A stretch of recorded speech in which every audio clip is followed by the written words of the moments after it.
Hi, my name is Luke Sullivan, and here's a quick idea on how to start your brain working and solving an advertising problem, okay? I find it can help jumpstart the whole concepting process, all right? So try this. Identify the central conflicts within your client's product or within the whole product category, all right? Now by conflicts, I don't mean wars and battles and fighting and stuff, because I could use other terms like tensions or opposites or polarities, okay? Just opposing energies of any kind, really is what I'm looking for, right? Love versus loneliness, right? Democrat versus Republican, up versus down. The thing is, it's where these opposing energies collide, where they run into each other, where all the interesting stuff out there in the world seems to happen. That's where the battle happens. It's where the armies collide, right? Football, it happens at the scrimmage line where the teams collide. It's at these points of collision we find energy, and it's where we find story, right? And these tensions, again, remember these opposing energies, they can be pretty much anything. And every category does come with tensions. I'm going to take insurance. In insurance, we can identify tensions of life versus death, of losing our whole nest egg versus a nice retirement, complexity versus simplicity. Perhaps most interesting are the cultural tensions.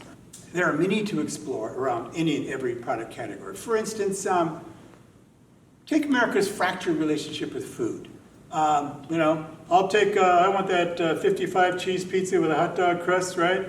And then we got to go to the gym and work it off and try to get into skinny jeans. My friend strategist Chris Kochek says a cultural tension is the articulation of something wrong in the world, something that needs changing, and is addressable by the brand. It doesn't matter where we find these tensions, okay? Any tension will do because all drama is conflict, all right?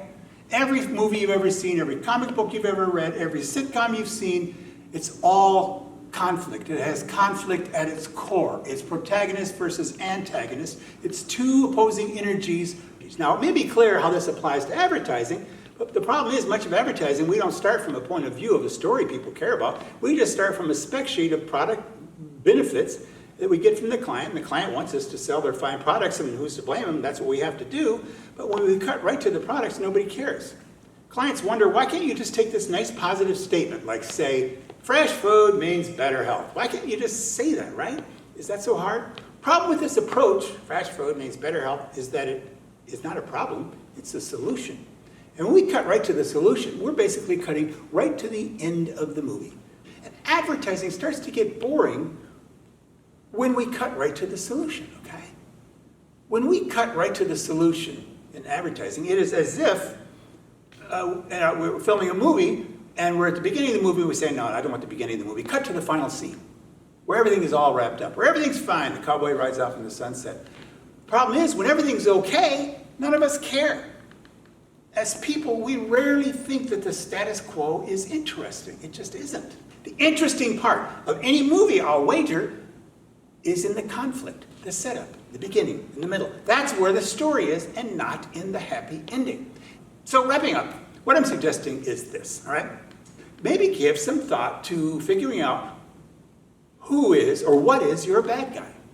I find this is a way to tease out possible narrative structures from just a brief, right?